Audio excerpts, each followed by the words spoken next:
Hello, I'm Carla Calabrese, And I'm Lee Budner. We're partners at Calabrese Budner, a family law firm in Dallas, Texas. and this is Dallas Divorce Talk.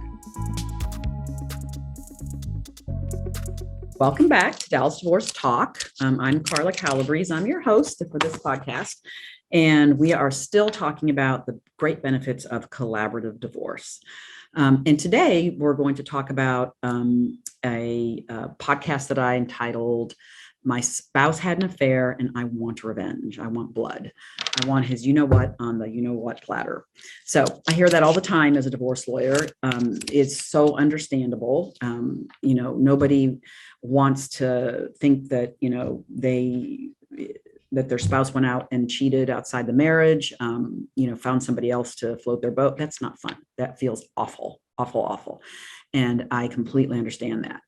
When you are in that position as a spouse who's been cheated on and you are thinking about, he wants a divorce or you want a divorce, she wants a divorce, or, whoever's wanting the divorce is looking at the processes, I would say to you this. I would say, I've been doing this a long time, 23 plus years, 32 years, 23 in collaborative.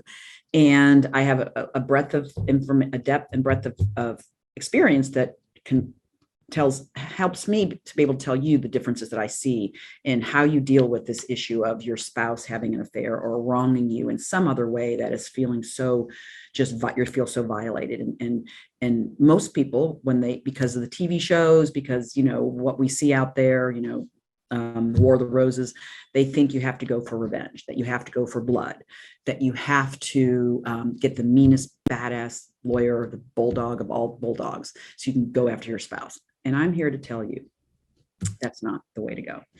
It's not the way to go, because at the end of the day, couple things with respect to affairs. I've seen it happen. I've seen it happen in my own firm. I've seen it happen where there is a certain amount of guilt that often a person who has had an affair will have, that you can play on a little bit. But if you go too far, too hard, too strong, that guilt bubble will burst. It will burst because typically that lawyer of the person who's had the affair is telling him or her, judge doesn't really care. In Dallas County, I don't think they really do. I mean, they can only care so much. And you won't get the big bang you think you're going to get. And by the time you get to the courthouse, you've spent a fortune. So, you may not even get there in the first place. So just know that as you're thinking through, what process do I want to choose to get a divorce? My spouse had an affair.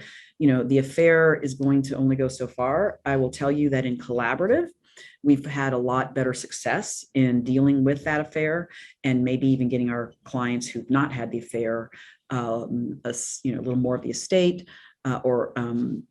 because we're in a process where we're really trying to talk things through, and we're not just lobbing grenades at each other. Because at some point, you keep lobbing grenades, somebody's just going to stop caring. They just don't want to have grenades lobbed at them anymore. And like I said, the lawyer's going to tell them the judges don't really care that much about affairs, so why bother? If you would like to talk more about your family law matter, please call us at 214-939-3000 or visit us at calabresebudner.com to schedule a consultation. For more episodes, visit us at dallasdivorcetalk.com. Like and subscribe.